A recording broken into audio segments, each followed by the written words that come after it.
Se termine par des points sur lesquels je pense pouvoir prolonger à partir de mon propos et engager peut-être une discussion. Donc le titre de ma communication s'intitule « Quand la laïcité rime avec la promotion par le politique d'un pouvoir religieux fort ». Construction d'un modèle singulier de laïcité au Sénégal. De quoi voudrais-je parler dans cette discussion? Je vais essayer dans un premier temps de résumer l'ensemble de mon propos pour donner une idée de l'orientation et de la direction que je compte apporter au débat. Donc la laïcité officiellement prônée et défendue au Sénégal s'accompagne avec des formes diverses et variées de révérence, de promotion, voire d'institutionnalisation par le pouvoir politique d'État, de pouvoir et d'autorité religieuse. D'emblée, au contact de ce pays donc, qu'est le Sénégal, le poids du pouvoir religieux, son empire et son emprise sur la société apparaissent comme remarquables pour tout observateur et poussent parfois à une mise en balance de sa force avec celle du pouvoir politique d'État. Et ainsi, si d'aucuns voient dans le pouvoir politique, dans le pouvoir religieux plutôt, une force et une autorité redoutées par le pouvoir politique, nous nous demandons, à contrario, le rôle de ce même pouvoir politique dans la fabrique de ce pouvoir religieux. Est-ce une donnée qui lui échappe et avec laquelle il essaie de composer, comme on l'a souvent conceptualisé du reste dans les sciences sociales qui se sont intéressées à cette question? Est-ce au contraire une situation produite, construite et entretenue par le politique lui-même? Autrement dit, une définition de la situation, une prophétie créatrice dont il est la main invisible ou rendue invisible grâce à un jeu subtil. Mais ce faisant, le pouvoir politique d'État réussit à inventer un modèle original et singulier de laïcité au Sénégal, autrement dit, une séparation du politique d'avec le religieux qui est loin de signifier son extinction ou sa neutralisation dans le champ politique et dans la société civile. Donc cela dit, au Sénégal, les personnages historiques de l'islam bénéficient d'une considération, d'un prestige et d'une dévotion indéniable qui se perpétuent et grandissent longtemps après leur disparition. Leurs descendants se sont faits les gardiens, les héritiers et continuateurs de ces figures illustres. Grâce notamment à des actions multiformes et constamment renouvelées de patrimonialisation du capital de sainteté de leurs ancêtres, il s'est créé une dynamique populaire de jour en jour plus profonde, de fidèles et même de non-fidèles en quête de bénédiction et de grâce. Initiatives multiformes qui ont abouti à la création d'un panthéon des saints dont le Sénégal s'honore et s'enorgueillit, véritable panthéon populaire, à vrai dire pas officiel, mais qui a produit un autre récit, un autre roman national devenu assurément hégémonique aujourd'hui au Sénégal. Sans être tout à fait contradictoire ni en porte-à-faux avec son credo laïque, le pouvoir politique sénégalais, à travers l'État, son appareil économique et ses structures politiques partisanes, a toujours favorisé et a largement soutenu cette dynamique pour des raisons qui n'ont certes pas seulement et uniquement à voir avec la piété religieuse. Héritier d'une histoire politique coloniale marquée et traversée par des transactions diverses entre le pouvoir politique et les autorités religieuses, transactions qui se sont traduites à travers des formes violentes, des relations pacifiques, distantes ou de collaboration, le pouvoir politique s'est évertué à maintenir ce lien devenu une donnée incontournable du contrat social, comme l'a soulevé déjà mon camarade, et comme l'ont illustré les travaux de chercheurs comme un de mes anciens professeurs, Momar Koumba Diop, mais aussi Mamadou Diouf, ainsi que d'autres chercheurs français comme Christian Coulon. Cette histoire des rapports entre le pouvoir politique et le pouvoir religieux, largement donc documentée par l'historiographie sénégalaise et internationale, conflictuelle entre le pouvoir politique et certains religieux pendant des périodes, moins conflictuelle, voire de franche collaboration avec d'autres, et à d'autres moments, a été relue par beaucoup de chercheurs au prisme de ce qu'on a appelé l'accommodation. C'est en particulier quelqu'un comme le professeur Ousmane Khan, mais également des chercheurs français comme Jean-Louis Triot ou David Robinson, américain. Accommodation, voilà donc une notion qui est apparue plus pertinente pour rendre compte d'une complexité, restituant et revalorisant dans l'interdépendance entre ces deux pôles d'acteurs la part d'autonomie et de contraintes, d'intérêts communs, mais aussi différents. Dans cette alliance durable, on pourrait dire cette unbreakable link fonctionnant sous le mode de l'accommodation, le pouvoir politique n'a pas manqué à certains moments de la rivalité politique avec ses adversaires de tenter une instrumentalisation du religieux. Instrumentalisation à laquelle des chefs religieux ont pu, en certains moments, céder, souvent à leurs dépens, quand d'autres persévéreront et garderont plus de distance et d'autonomie. L'histoire politique du Sénégal, ancienne et plus récente, est riche d'épisodes qui sont illustratifs de ces velléités ou formes d'instrumentalisation et aussi d'indépendance.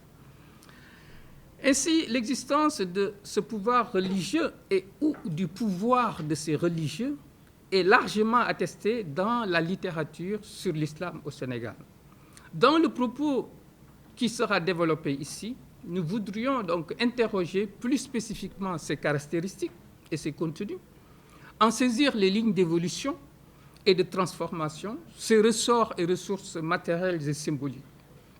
En effet, la littérature et les observateurs insistent fortement sur les apports du religieux en tant que pouvoir indépendant et autonome, en tant que pouvoir déjà là, avec le politique, sur les usages par le politique d'un pouvoir religieux qui lui serait extérieur.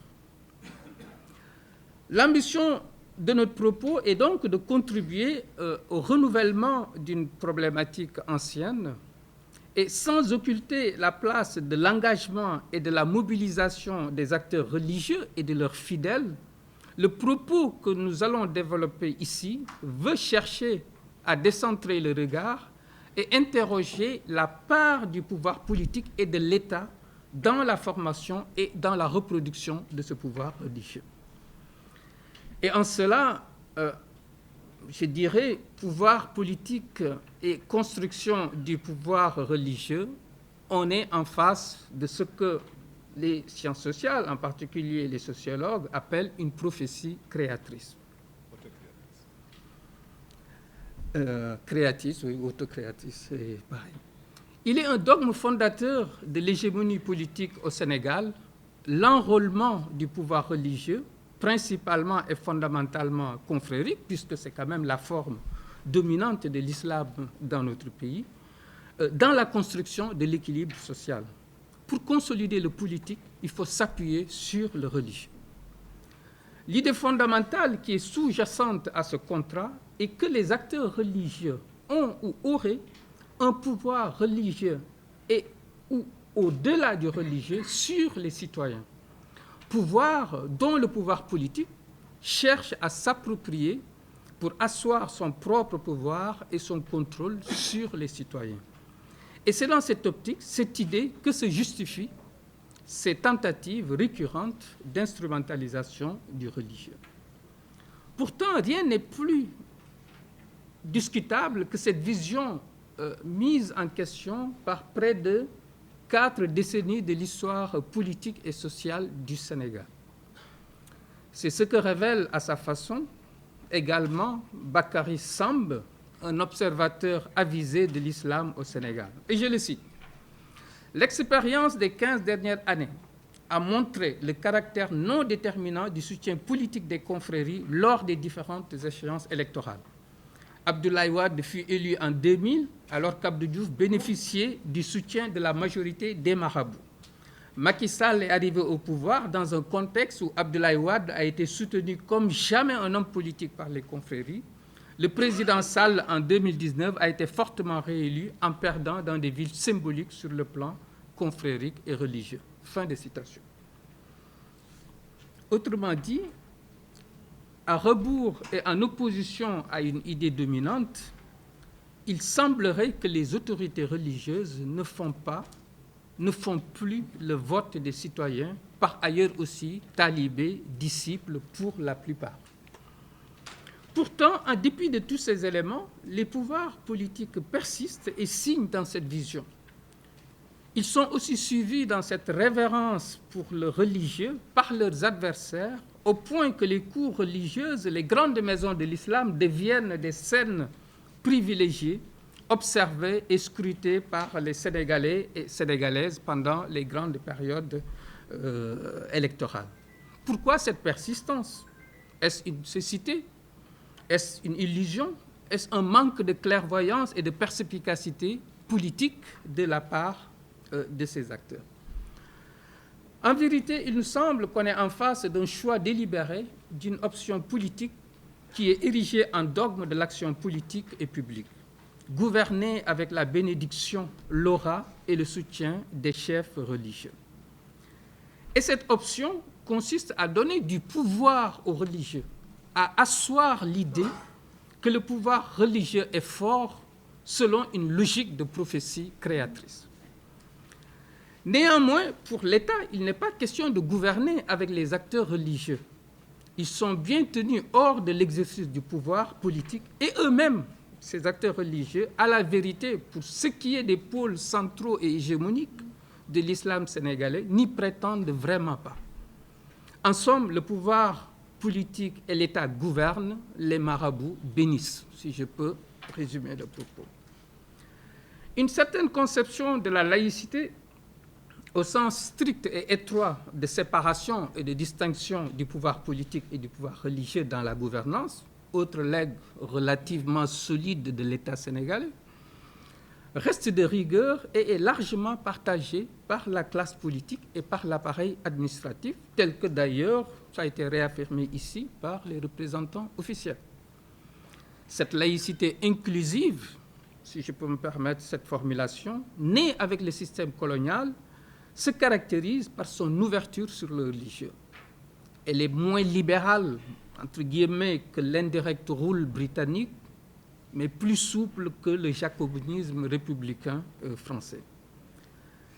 Mais il n'en est pas toujours de même pour certains pôles ou branches ou personnages secondaires et périphériques des sphères religieuses islamiques dont les velléités d'outrepasser ce contrat ou simplement de déborder les centres religieux hégémoniques, centres religieux qui sont l'objet de l'attention privilégiée du pouvoir politique, s'expriment donc de manière récurrente dans les différentes familles religieuses. Face à ces tendances centrifuges qui surgissent au sein des familles confrériques, quelle est la position de l'État et du pouvoir politique? Nous dirons que cette position demeure sur une constante. Et cette constante est celle-ci, unir pour mieux gouverner et non point, comme c'est souvent le cas pour les pouvoirs, diviser pour mieux régner. En effet, face à ces velléités de dissidence périphérique, à ces forces centrifuges, le pouvoir politique et l'État développent au contraire des logiques centripètes en privilégiant l'alliance avec les centres légitimes des foyers religieux en leur témoignant reconnaissance et soutien. Ils freinent ainsi ces tendances et s'éloigner du pôle ou des pôles adoubés par le politique devient périlleux et risqué. De ce point de vue, on peut même dire que le pouvoir politique contribue largement à assurer l'unité et la force des pôles religieux plutôt que de travailler à leur fragmentation et émiettement, qui sont davantage donc, le produit de logiques intrinsèques à ces confréries ou à ces foyers religieux, logiques dans lesquelles le politique n'est pas vraiment impliqué. Ce que veut le pouvoir politique, en dépit de tout, contre vents et marées, c'est le développement d'un pouvoir religieux. De la part du politique et de l'État, reconnaître le religieux, le révérer, le légitimer, l'adouber, le doter, c'est aussi le renforcer. Ils œuvrent à son développement et ne veulent pas son érosion, devenant un acteur essentiel de sa reproduction et de son développement, tout en cherchant à le rendre dépendant et redevable. Quand disciples fidèles implorent des bénédictions et parfois cherchent une protection auprès des chefs religieux, gardiens et héritiers des figures illustres de l'islam sénégalais, le pouvoir politique et ses représentants implorent explicitement, eux aussi certes des bénédictions, car c'est le rapport légitime et normal avec ces acteurs religieux, mais ils attendent surtout des bénéfices politiques. Aussi travaillent-ils continuellement à le faire entrer dans le jeu politique, à faire de sa force religieuse une force dont ils peuvent pouvoir se servir pour d'autres raisons que religieuses. On peut alors se demander qu'est-ce qui pousse l'État et le pouvoir politique à une telle définition de la situation. Définition sans doute un peu fictive, dont ils cherchent à faire une réalité, ou plutôt un consensus, étant entendu que les définitions de la situation, les représentations et les idéations font aussi partie de la réalité et gardent une réelle efficacité sociale. À cette question, d'emblée, nous répondrons que le but recherché est d'instituer un espace tampon, un espace de médiation entre le pouvoir et le peuple. Ainsi, cette logique instituée par le pouvoir politique, logique qui remet constamment en jeu et dans le jeu le système confrérique et plus largement les grands pôles religieux, fonctionne à son bénéfice car leur institution comme pouvoir réduit la possibilité d'un espace conflictuel direct et sans médiation entre le pouvoir politique et la société. Elle a permis alors l'invention d'un modèle hégémonique de contrat social qui a muté dans le temps sous l'effet de plusieurs facteurs. Mutation qui découle d'abord de l'approfondissement et de la consolidation du système démocratique pluraliste amorcé en 1974 et dont l'islam a largement bénéficié, peut-être même davantage que les acteurs politiques avec le développement d'un pluralisme religieux interne à l'islam. Mutation qui voit également la posture des chefs religieux évoluer de la posture de grands électeurs, garants du vote et de l'équilibre sociopolitique, vers quelque chose, et c'est ça qui me semble intéressant, qui est en train de s'inventer et que nous devrions saisir comme une opportunité d'innovation et de réaménagement de la laïcité sénégalaise. Le cours pris par le développement politique voit donc une évolution partant de la posture des marabouts faits grands électeurs qu'on a pu voir dans les 2 décennies post-indépendance à celle plus actuelle de marabouts choisissant de plus en plus, bien sagement, bien prudemment, d'être de grands médiateurs et arbitres des figures symboliques et consensuelles d'apaisement social et politique, à l'écoute de tous les concurrents politiques, tous en quête de leur bénédiction. L'institutionnalisation d'un pouvoir religieux, néanmoins pas aux ordres du politique et de l'État, mais aussi pas totalement indépendant, parce que rendu dans une bonne mesure institutionnellement, économiquement, financièrement, logistiquement dépendant, aboutit à la formation d'un empire et d'une emprise du pouvoir religieux, qui constitue largement une production et une construction du politique et de l'État, une prophétie créatrice, une définition de la situation avec laquelle sont obligés de faire tous les acteurs, car elle est devenue la norme instituée.